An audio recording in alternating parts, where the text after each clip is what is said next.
right, so this is the painting we're doing today. It's a beauty. It's called Blossom Moon. And so we're going to be using 3 brushes. Hopefully all of you have a kit, but if you don't, you can use the brushes you have at home, no problem. We have a large brush, a medium brush, and a small brush. And you, like I said, you can play around with whatever brushes you have at home. I have a 16 by 20 canvas. And I'm only going to be using 4 colors of paint. Your kit has 5 for those of you who bought a kit, but you don't need 5 unless you want to change it up. And I can tell you how you can do that. So we're going to be using white, black, blue, and red. And as you know, probably blue, red, and yellow are the primary colors. And you can make any color when you mix primary colors together. So if you don't want pink and red blossoms, you can use yellow and make yellow blossoms instead. Or you can make orange blossoms mixing yellow and red, or you could put on some green leaves. And the way you make green leaves is with blue and yellow. Blue and yellow makes green. So you have those, you have yellow in a kit of primary colors, but that's an optional thing if you want to make leaves with green and blue. Pardon me, with green and yellow and blue to make green. We're not going to do that because that's not what this painting has on it, but you completely can do whatever you want, of course. All right, ready? Okay, so the first thing we're going to do, we're going to pick up our big brush and put it in water. For those of you who purchased a kit from us, you know, we just gave you a little container like that for your water, or you can use a, you know, paper cup or glass, whatever you have at home. I'm just going to put water on my canvas with my big brush. And the reason I'm doing that is Denver is a very dry place. And especially in the summer, it dries out quickly here. And my paints are going to dry out quickly, so I want to make sure that my canvas isn't so dry it drinks up the paint too quickly. So this will just make it a smooth surface to paint on. All right, so pretty easy. I bet you're all going to do great on that step. I have every confidence you're already doing a great job.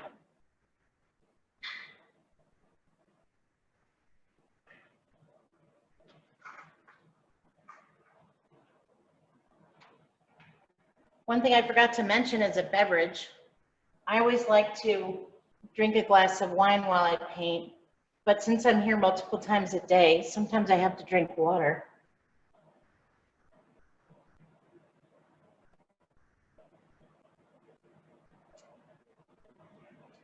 So cheers to the, okay, so the next thing we're gonna do is I'm gonna take a margarine lid.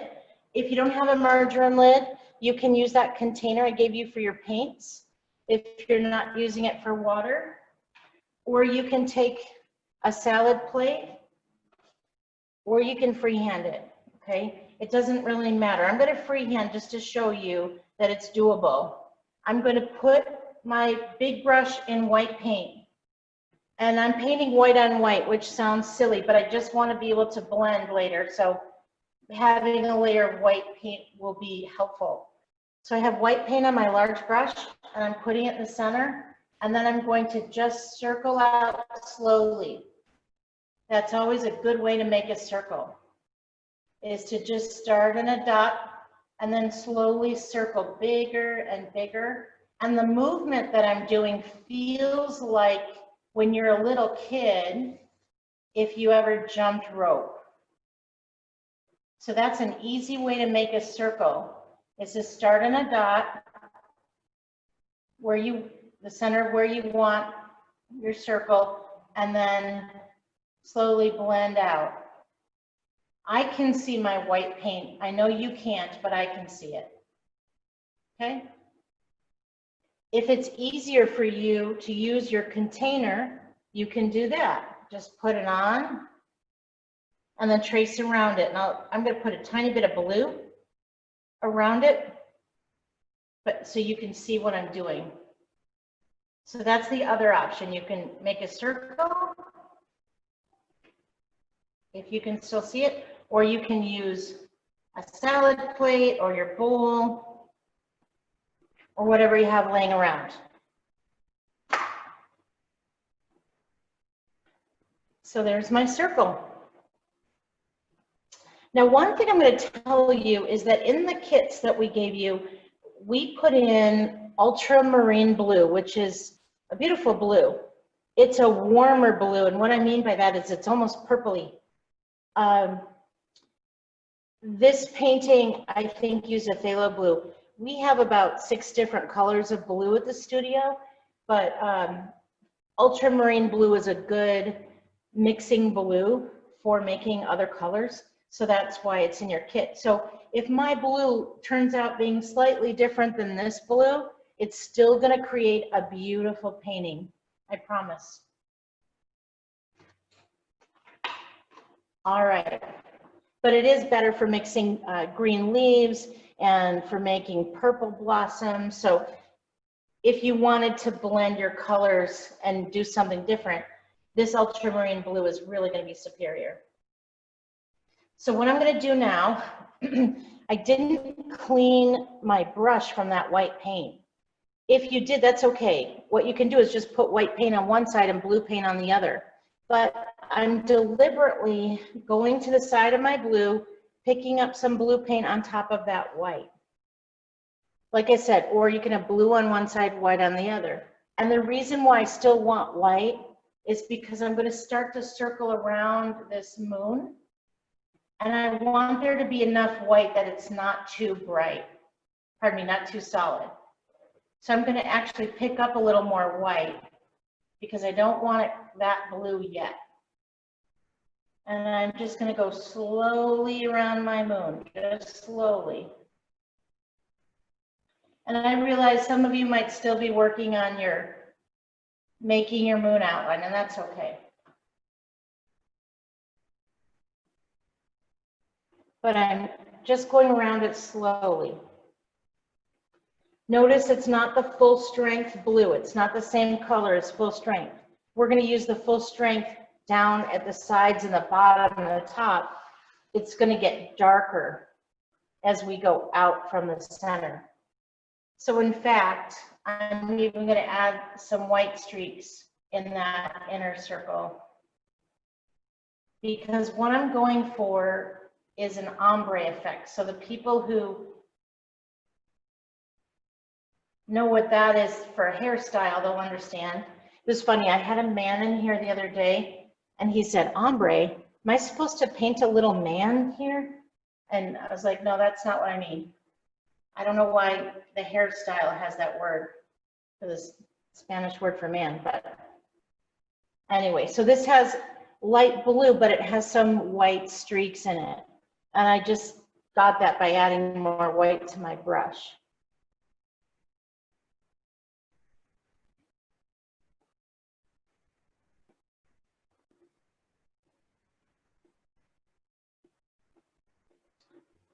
So the general idea of what I'm doing is I'm going to keep picking up a little bit of blue, and it's going to get a little darker as I go. I'm going to just keep circling out with more blue. And the more I circle with my whole arm, like I was jumping rope when I was a kid, the better my circles will be. But I want these white stripes in it. These white streaks, not stripes, but streaks. So I'm going to keep going, and it's okay if you're not where I am. Maybe your brushes are smaller than mine, that's okay. But we're going to have time to catch up if I'm ahead of you, no problem, don't worry.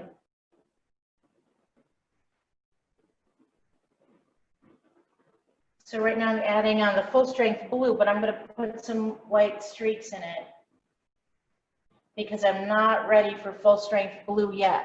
I want those in the corners and down below, or that rather. So I'm going to put a little bit of a white streak in it.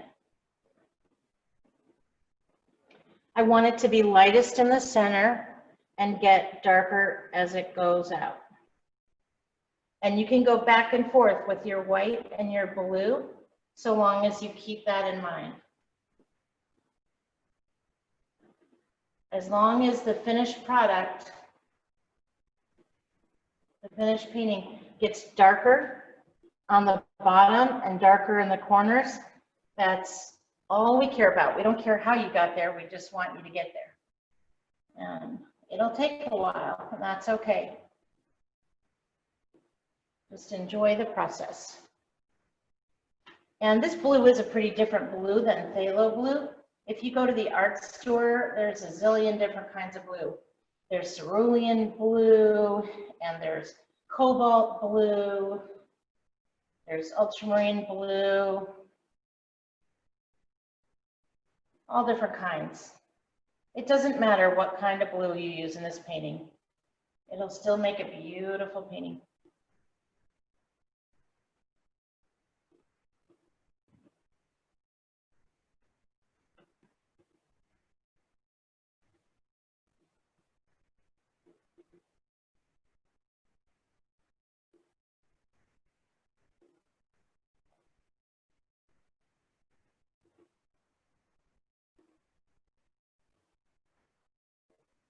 The bigger your strokes, the better your circles are going to get. So what I don't recommend, I'll show you what I don't recommend. I don't recommend doing this. Watch what I'm doing. If you do this, that's called petting it. That's what I call petting it. You're not going to have smooth lines and smooth circles. So the bigger your strokes, the more peaceful it feels, and the better circular lines you'll get.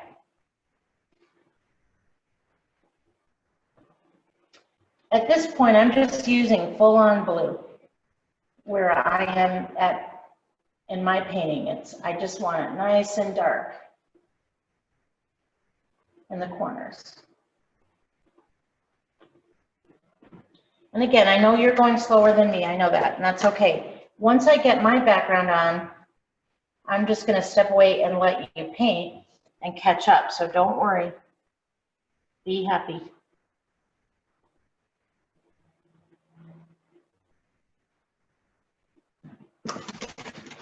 And then I'll also check the chat and answer any questions that are in the chat. And feel free, if you know the answer to a question, if there's one in chat, feel free. We learn from each other.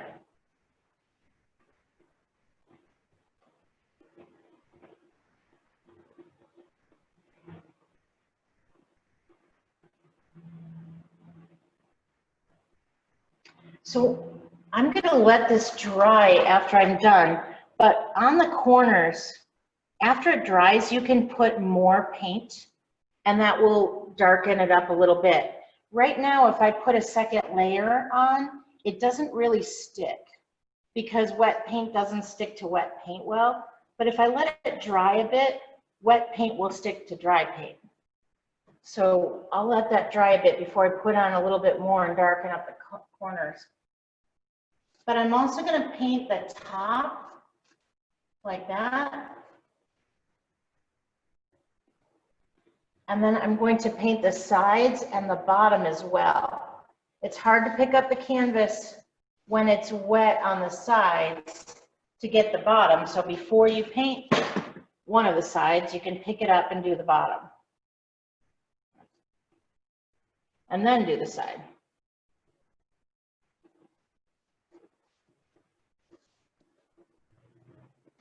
The reason we paint the top, the sides and the bottom is that then you can put it on the wall and it will have finished edges.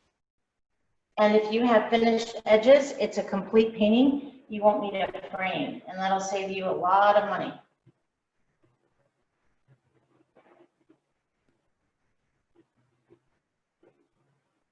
All right.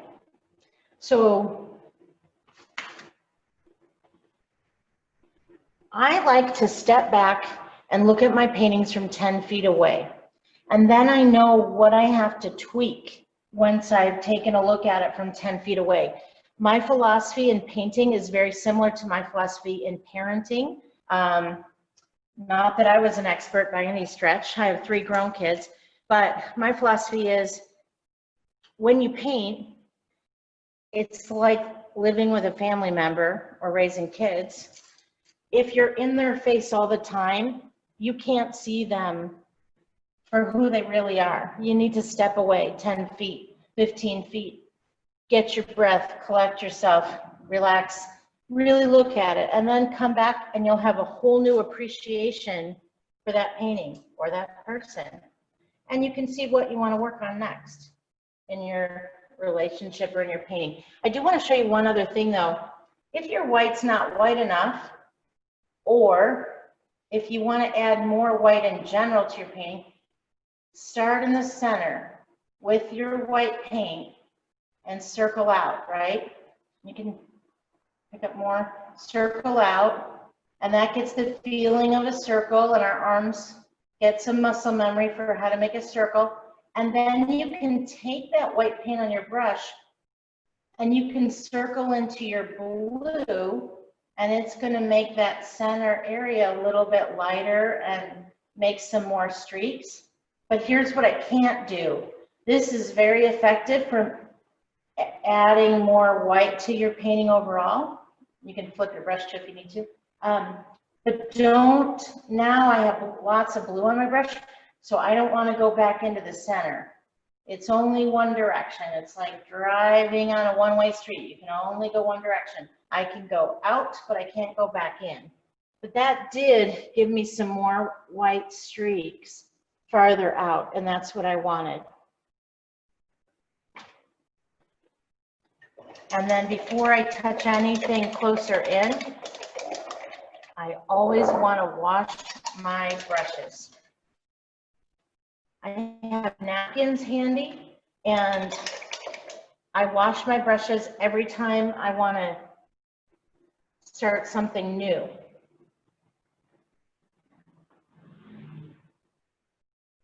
Next to this phthalo blue, this ultramarine blue really looks purple, but I like that. I hope you do. So many colors of blue. So many colors of blue, so many paintings to paint, so little time. And the nice thing is if you are doing this circular motion and you make a line that's not so circular, you can just go over it. No problem.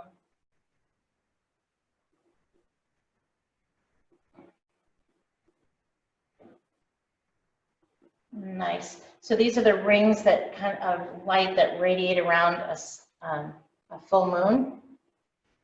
Just lovely. Lovely idea for a painting.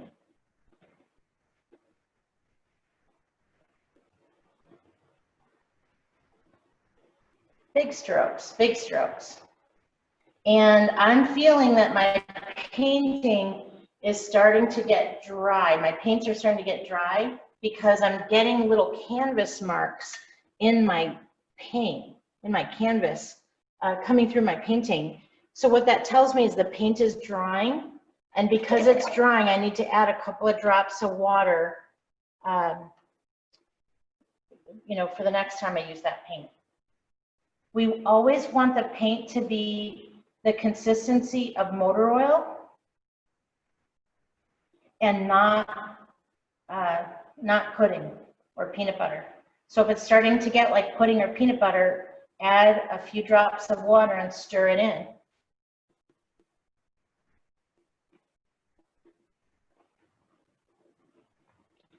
And a little bit of paint with a little bit of water, once those areas are dry, will cover up any canvas marks. Like it'll look like cloth. That's what I'm talking about. Anyway, I'm going to step away and I'm going to let this dry. And this is going to be a pretty painting. I'm excited about it. Someone's alarm's going off outside. I'm looking a little bit farther back, and I can see this is still really dark. So I can go in. Hold on one second, that's not my car.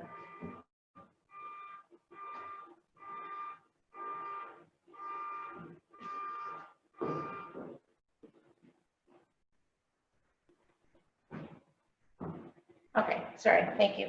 I'm going to go in and just do that circling out one more time on mine, just to make the whole thing a little lighter. So circling, and then I'm just going to go really slow and really carefully when I circle, getting bigger and bigger and bigger and bigger and bigger. It's like the opposite motion of water going down the sink. Instead of going down, we're going out.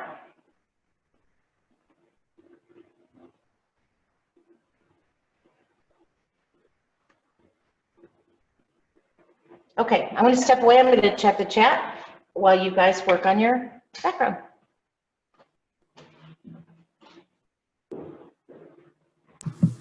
Are we supposed to be letting it dry a little bit before we keep going back around and around, or just keep working it? That is a fantastic question. Thank you. That's fantastic. 10,000 imaginary points for you. I don't know what you're going to do with them, but that's a great question. So if you go on YouTube and you watch people paint, they will tell you that if you watch people oil paint, they'll tell you that you can't blend acrylics, that you can only blend oils. You can blend acrylics, but you have to know how to do it. And the way you do it is you wait till they're about half dry, and then you come in with more paint and a little bit of water, and you work into what you've already done. And that's how you blend. So the fact that this was already half dry, when I went in with that paint and circled out again, that helped me blend what I already have. Does that make sense? Yep. I just feel like in certain parts it's wet enough that when I'm reworking it, I'm actually picking up paint off the canvas. That is a great point too. Okay. That's exactly what happens if it's really wet. If it's very wet, that'll happen.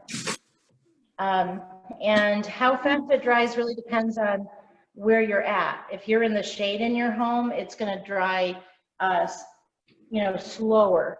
I'm in a place with a bunch of lights on, so that you can see this. I've got a whole bunch of lights over my shoulder, and I'm by a window. It's warm in here. I've got a fan on, so it's drying more quickly. But if your painting is very wet, then when you put a brush into it, but if it's really wet and you don't have paint on your brush, you'll actually pick up the paint. It'll transfer to your brush. So that was a good question, and it just depends on how wet your painting is. I can show you by moving this around. Mine still has a little bit of shine to it. There you go. You can see that shine a little bit. That tells me it's still wet. But I can also see dried patches. So I know my painting is, I don't know, probably 2/3 dry at this point. Yours might not be that dry. But yes, you can blend colors by when one is halfway dry, adding another color and then working it in to blend them. I love those questions. Great questions.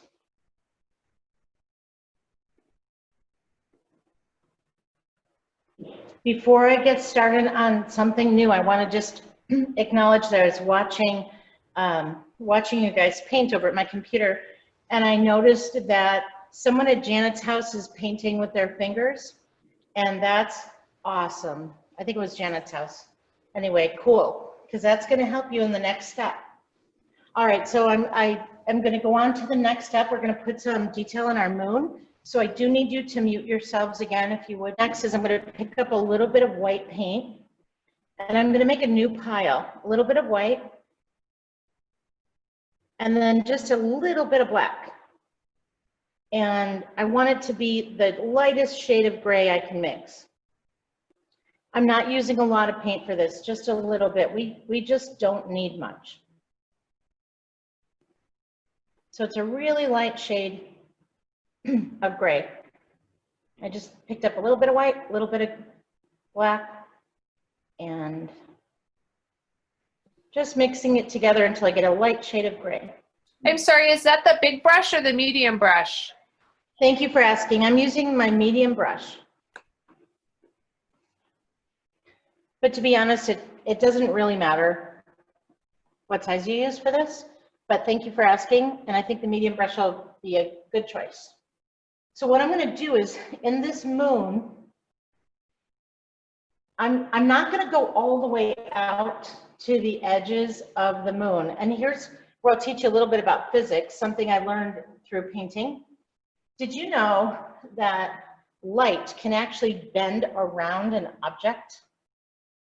I did not know that, but I saw a picture. I was trying to copy a picture of sun behind trees, and I noticed at the sides of the trees, they were illuminated, like there was a white outline. And so I looked it up, and sure enough, light can bend slightly around an object. And I think that's what I really love about this moon, is that the outline around it is white. And that would indicate that the light from the sun on the other side of the moon, right? No, wait, the light's coming from this way. So that doesn't even make sense. All right, so much for my theory, but we're still gonna have a white line around the moon. Oh man, I hate it when my theories aren't right. Okay, anyway, it doesn't matter. I'm just gonna relax and have another beverage and enjoy painting. I just noticed that gray's a little bit light, so a little bit dark, so I'm gonna mix in a little bit more white. Basically, I just want a shadow on one side of the moon. I'm gonna mix in more white with mine because that's a little bit too dark. But the great thing is you can just pick up more white and just go over it.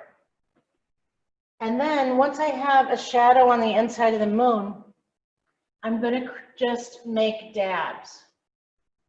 I want one side to be darker than the other. Because when you see a moon, depending on where the sun and the stars are and the light that they're reflecting, the moon has a bright side and a not bright side. And an even more effective way of doing what I just did is by putting my finger in paint. And so I started with my medium brush, but now I'm just gonna make these craters with paint.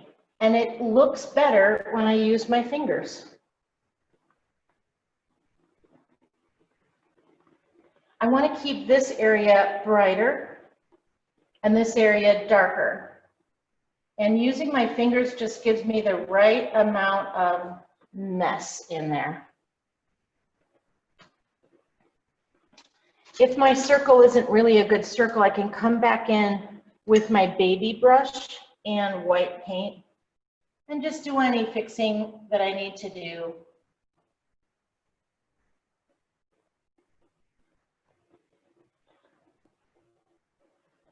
If you put in too much gray and now your whole moon is too dark, just let it dry. And then you can put white paint over it.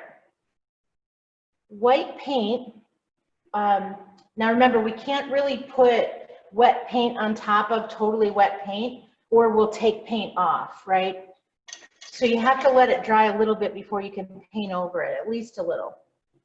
So I'm gonna let that dry and then I could go over it again with a white line after it dries a bit, if I wanna add the white line back around it. But white paint is always a good choice. Once something is dry, you can paint over it with white paint and you could start a whole new painting that way, actually, if you had enough white paint. We do it all the time here.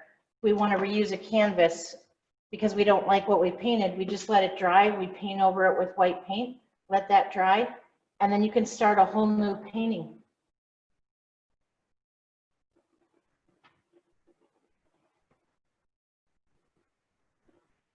So if you haven't done the finger method, I really encourage it because you get much better craters with your finger than with the brush.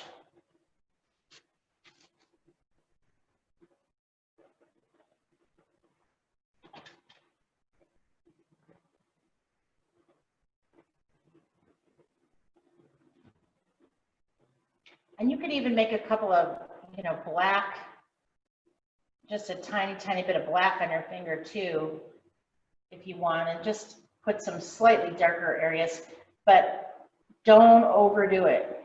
Don't overdo it. If you overdo it, you have to let it dry and paint it white again. So better to don't overdo it from the beginning.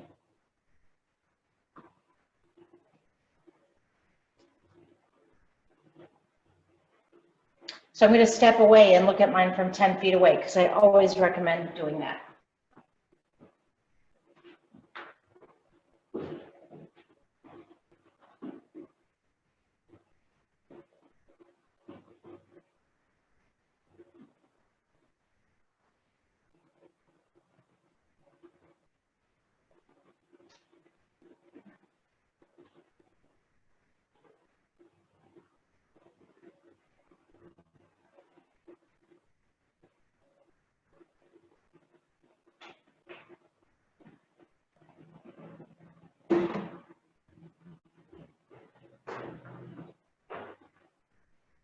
When I walked away, I noticed that mine's a little dark in some areas, so I can put more white on my finger and just break it up. And where I don't have any contrast, I can put a few more dabs somewhere else.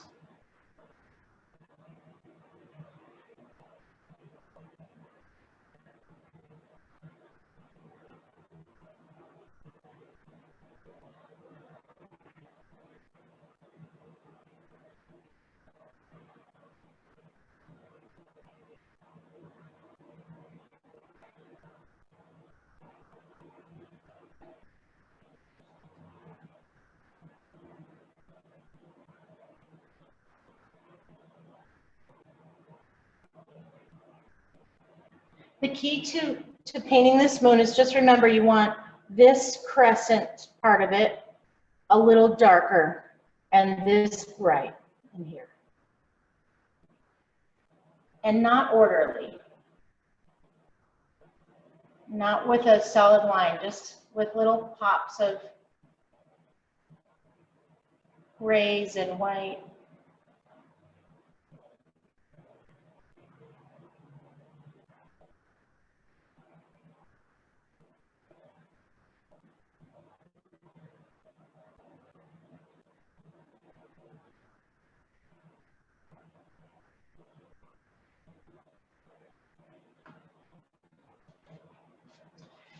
So my philosophy when I'm painting on when to move on and when to keep working is if I'm 80% happy with something, then I leave it alone because I'm never going to get to 100.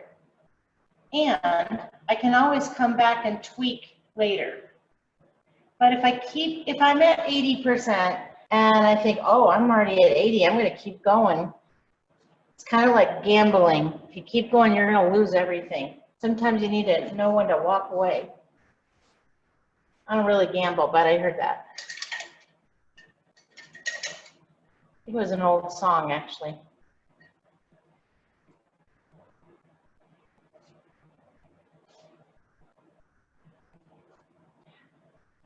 So just give you another minute to tweak your moon, and then we're going to go on to, well, I'm going to just go ahead and give you the next step, and if you're not there yet, it's okay.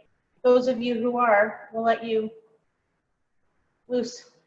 My painting is dry enough. Now I can take the bottom of a brush. It doesn't matter which one. I would say either a large brush or a medium, and poke the bottom, the stick part, in white paint. And then I'm going to put stars from the bottom of the stick all over. If it doesn't stick well, you can spin it once and that paint sticks a little bit better. But I'm going to put lots of stars. Now, one thing to know is don't make a grid. Make little bunches. Maybe some are by themselves, but some are in little bunches, because that's more realistic. Stars do tend to make constellations. And so you want little clusters of stars. Some clusters and some just off by themselves. Now, if I had a snowman down here, that would tell you that this is not stars, but it might be snowflakes. But because we're going to have blossoms, our brain is going to say, ah, stars.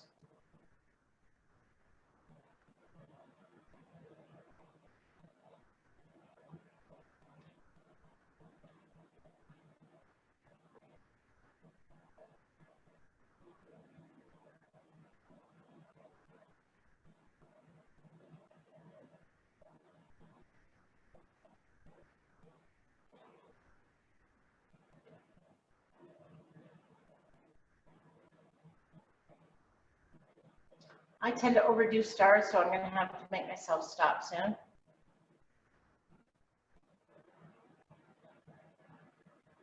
I painted an Aurora Borealis painting the other day, and it just looked like a glitter factory exploded. So I got to make myself step away. Stars are fun.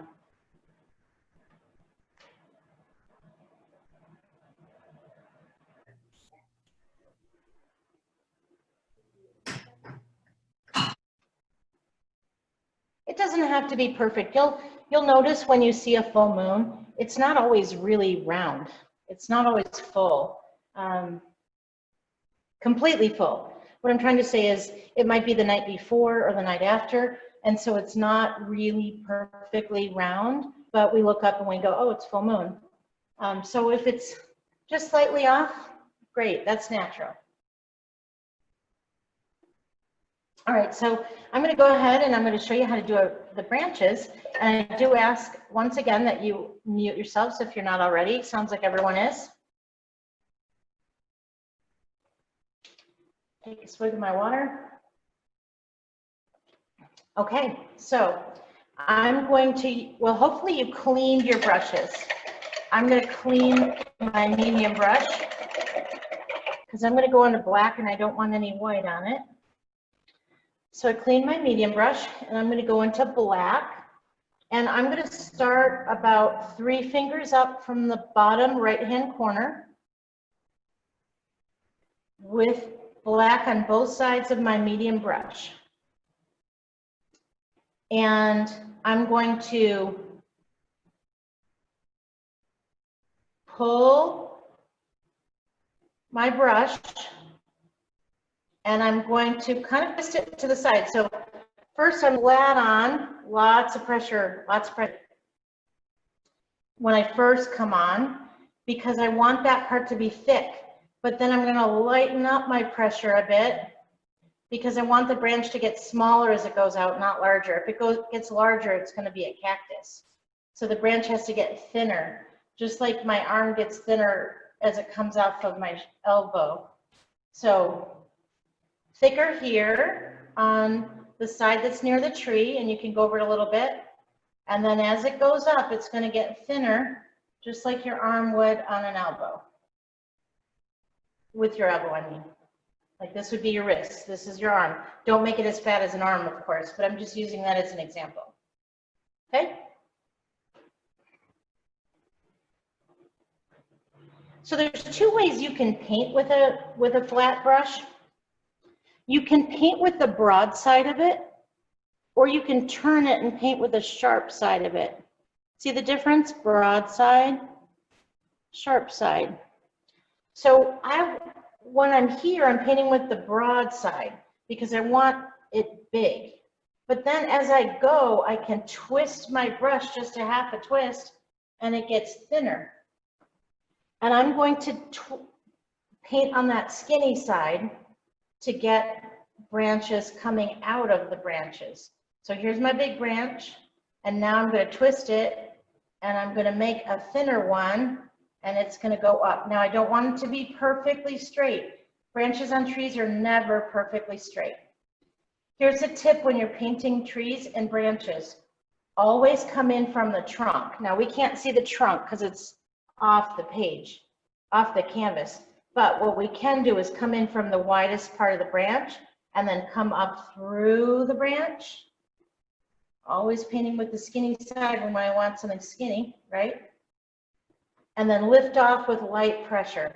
We're going to be putting blossoms off those, so the end isn't a perfect, sharp, spiky branch, it's okay. But when I want to make another branch off of that same secondary branch, I'm going to come through from the big branch, through the little branch, and then I'm going to use the skinny side and come up. But if that is too hard for you, I've got another way. You could just take your baby brush, knock off any clumps, and the baby brush will do a good job on these tinier branches. I can just finish up with that baby brush. And if I make any mistakes, I'm just going to cover it with blossoms, and no one will ever know. So I've got my Y branch there, I've got my long branch, and I'm going to, after the elbow, I'm going to come through this part again, and then I'm going to branch it off, and then I'm going to elbow that one.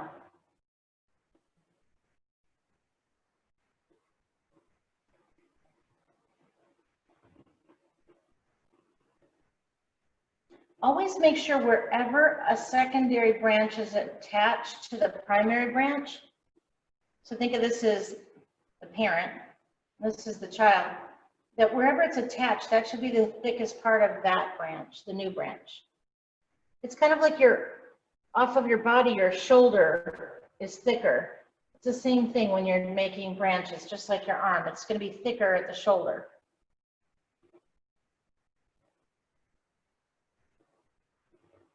And so I can put another one by going through the big branch, just like driving down a street, through the little branch, and this time that one's going to go a little farther, and then that one's going to turn. Boop. Now my branches aren't going to be exactly like this painting. Even Bob Ross, I'm a Bob Ross certified instructor, and this is not a Bob Ross painting, clearly. Those are oil painting classes, but even Bob Ross, when he painted, he did not paint his paintings exactly the same the second time as he did the first time. Nobody does that. It's your personality is different on a different day. You got a different amount of sleep. Maybe your paint, the humidity in your paints are different.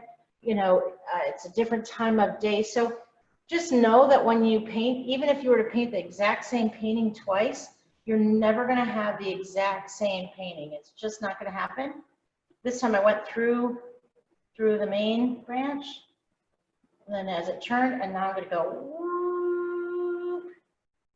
So what I was going to say, what I started to say is, so mine's going to look different than yours, and yours is going to look different than the person next to you. I'm going to switch to my small brush over here. Again, go through the big branch, make sure that has a shoulder, and then pull up with your baby branch, and that's going to give you the nice small branch that you're looking for. Always coming up through the parent one. What came before. But your paintings are going to be different from each other. They're going to be different from mine, and that is exactly what we want to have happen. I'm going to do another little one off of that one. And then I'm going to make sure that it's got a shoulder. And then I'm going to do another little one off of that one. And you can twist your brush as you go. And the advantage when you twist your brush is that it will make your branches seem a little more gnarly and curvy. And that's much more realistic.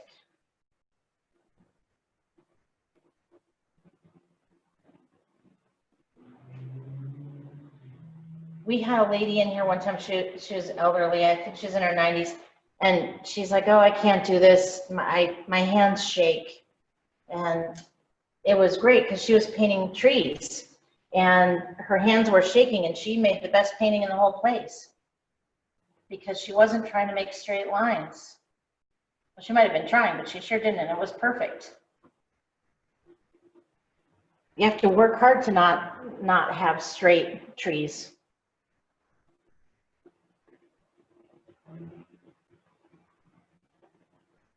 So a little twist of your brush helps you not make them too straight. I'm going to add another one up here. So I'm going to go back to my medium brush. It's okay if you're not where I am, just watch what I did and just do something kind of similar. Doesn't have to be exact. I'm going to start with the broad side of my medium brush up here, and then I'm going to twist it as I go, and then pull a branch in that way.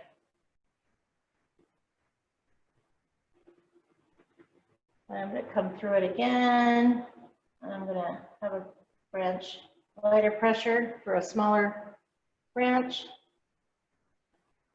And then a third one's going to come off it after that one. Light pressure for a smaller branch. A lot of pressure when you want a wide branch, almost no pressure when you want a small branch.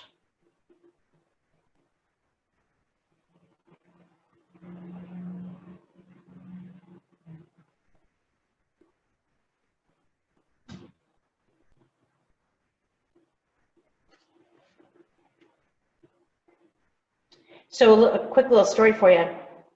So except for this year, because of the pandemic, this year is unusual, but normally I go down to Florida once a year and I paint to the Bob Ross studio and meet other Bob Ross teachers, and we all paint Bob Ross paintings together. It's a lot of fun.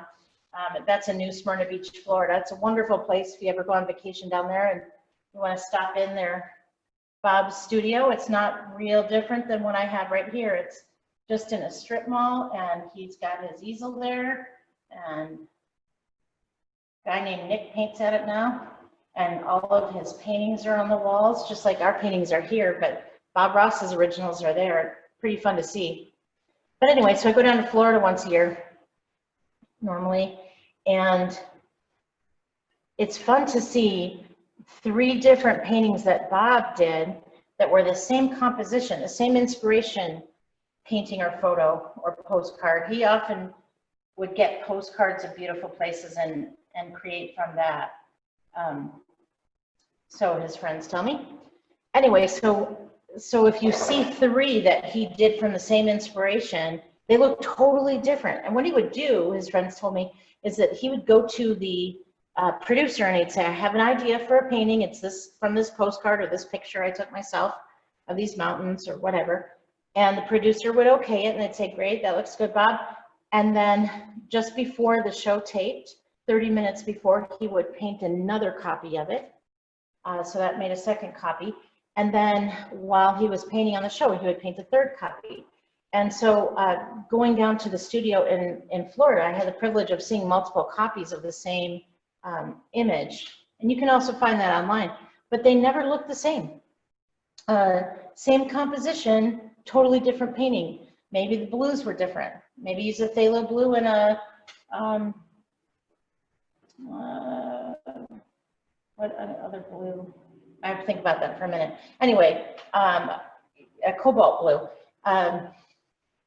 Maybe just got up late one day, didn't have enough coffee. Who knows? But anyway, they look different every time, and that's what ours are going to do too. The other thing is no one's ever going to see your original. They're just going to see yours and think you are a genius. So don't fear if yours doesn't look like mine and it doesn't look like the original.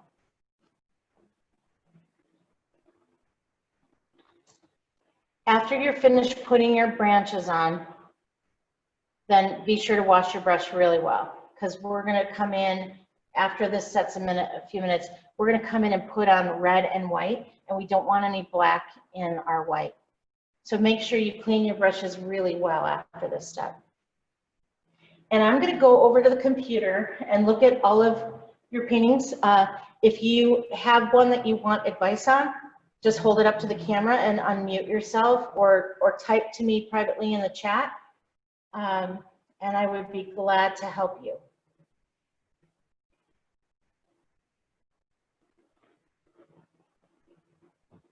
Here's the most important thing. Always remember wider where a branch starts and slimmer as it goes out. And for each little branch, wider as it starts, slimmer as it goes out. What happens, what I've seen people do a lot in the studio here, is they'll, instead of going out from the trunk and out from the branch, they'll come in from the sky. Now, a really experienced painter can do that and get away with it because they know to put the lightest pressure first and then heavier pressure as they come down. But a beginning or intermediate painter is probably not going to do that correctly. So what ends up happening is people have a lot of pressure and then bring it in and it gets lighter and the paint is deposited in the sky and you end up with a cactus.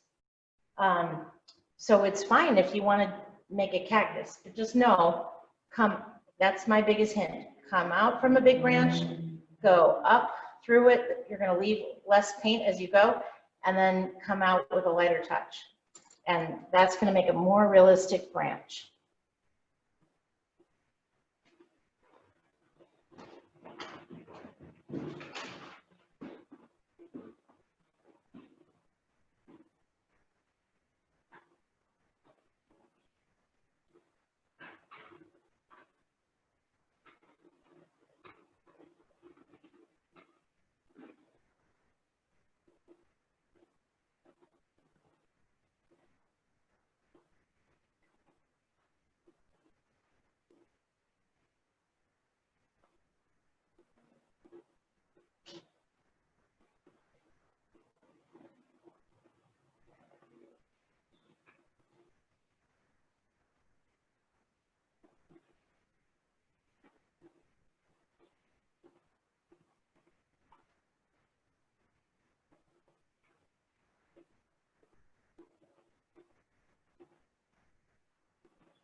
Make sure your brushes are very clean, okay? Especially your medium. We're not going to use the big brush. We're just going to use medium and small. So just make sure they're super clean.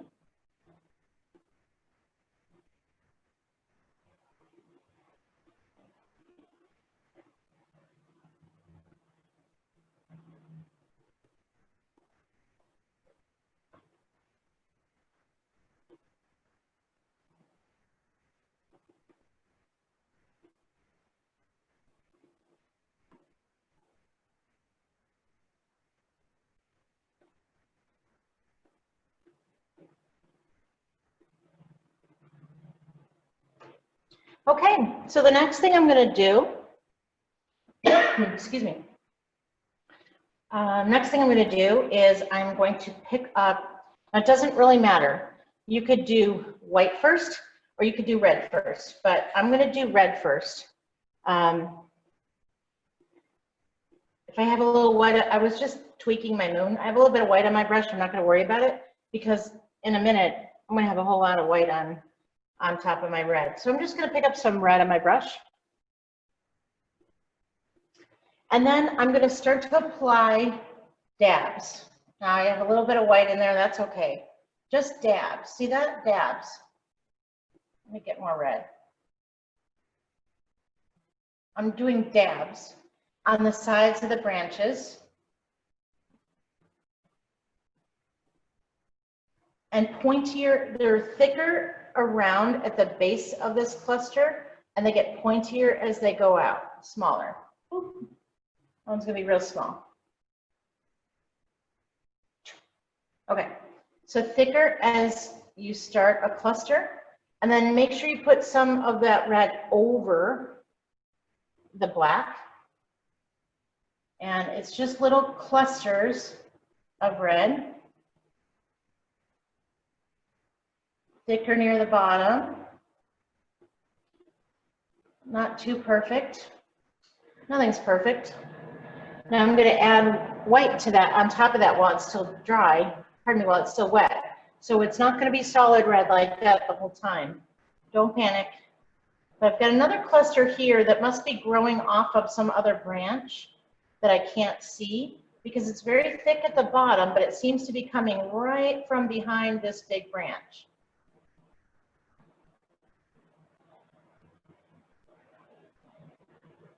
This cluster doesn't make a whole lot of sense, but that's okay. It's just pretty color. So maybe there's another cluster here. Basically, the shape is like a skinny pine cone.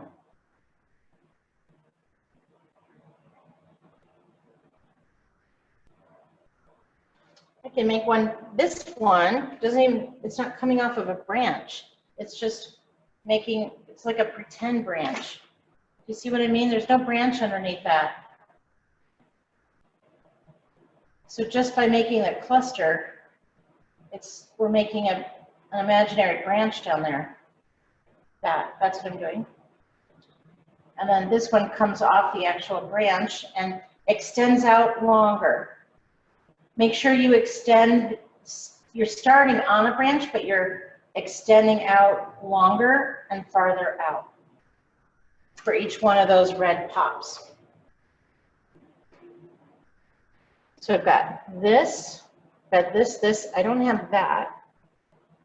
I can put that on, and that looks like two little clusters in the distance. Cluster in the distance, so it's going to look smaller. It's maybe on the other side of the branch, so that's why it looks smaller.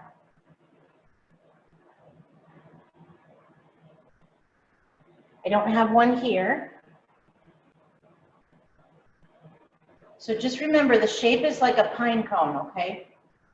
Think about a pine cone, a skinny pine cone, or skinny cluster of grapes. Same kind of shape.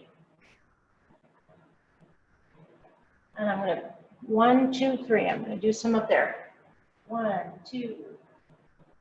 So wider at the bottom, pointier at the top. Wider at the bottom, pointier at the top. And when I'm doing these shapes, I want to do it in the same similar curvature around the moon, because then these blossoms act like little arrows of prettiness around the moon. This one here is like pointing in that direction. That is fun.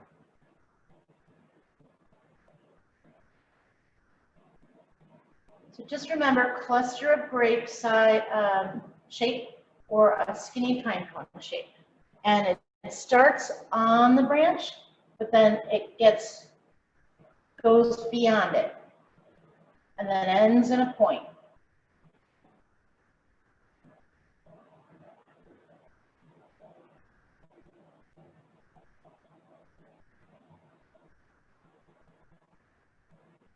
And I'm basically putting them in the same places as the original that I'm looking at, but you can put yours wherever you want. You can put more than the original has, or you can put fewer.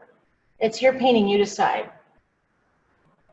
There's a few down in this little area here too. You can also, maybe there's some that, you know, are falling. Maybe you want to put a couple just blowing in the wind down there. Or maybe you want to put one that's on a branch you can't really see. It's your painting. You think about where you want your blossoms.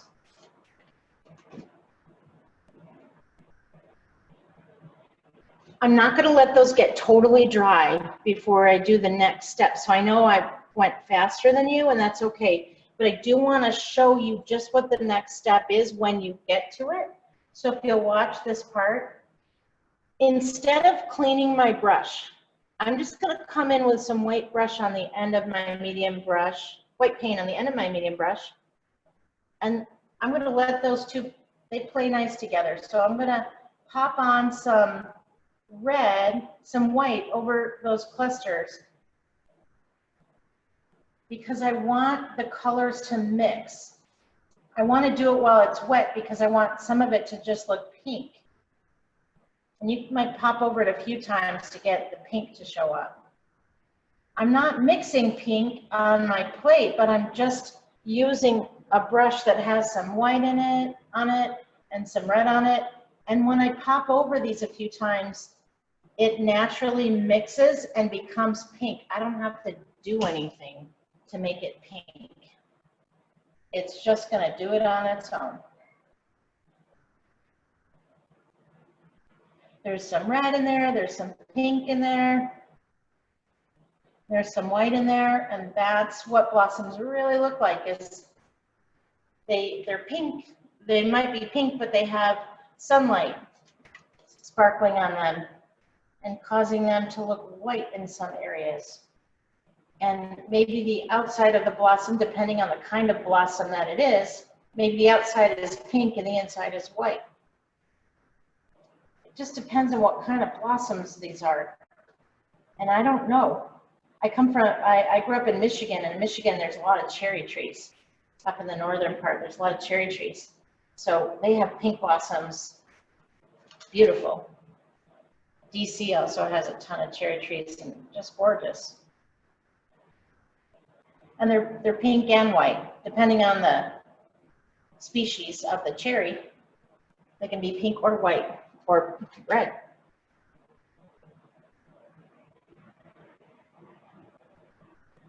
Maybe you decided you don't like pink. Maybe you added some blue and you made purple blossoms. That's cool.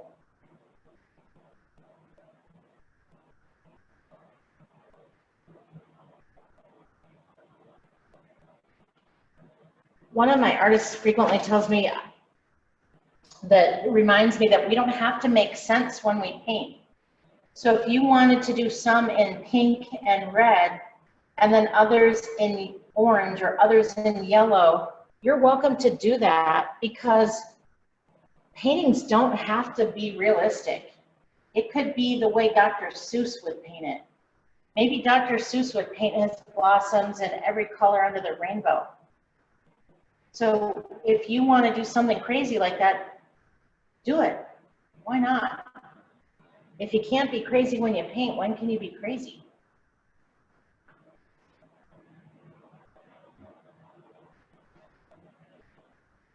Don't make your clusters too tight, too much resembling a pine cone or a cluster of grapes. You know, make it messy so that it's not too predictable. Maybe some of those blossoms fell off, and so the shape isn't there anymore. So if you lose the shape a little bit, it's okay. In fact, it's better, because that's what it would look like in nature.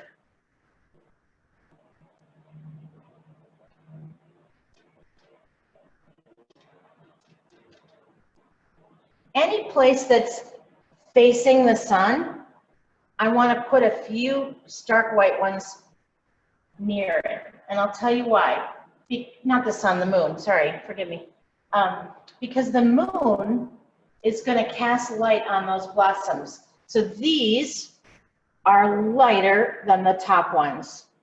It's kind of an advanced tip.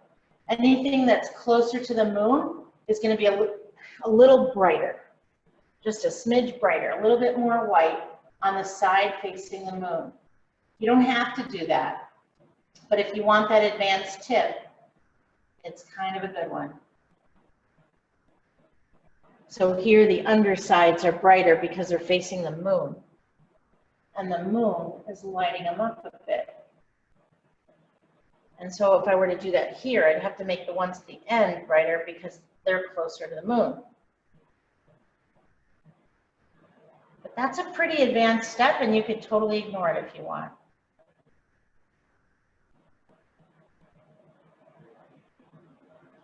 Anything facing the moon is going to get an extra little pop of white.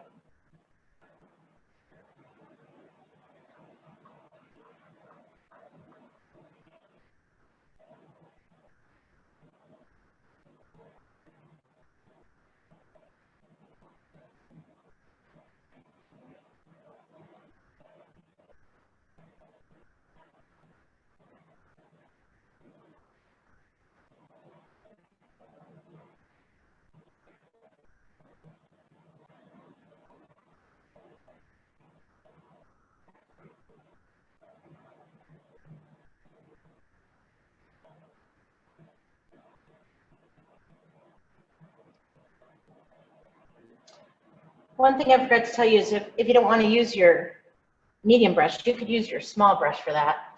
Just don't use a large one, that's what I recommend. Or your blossoms will be just very big. But if you want them big, you can do that too. It's your painting. Just like always, I'm going to step away and look at my painting from 10 feet away because I want to see how it's going to look on a wall. I just realized this one, I think I'm going to give it a branch.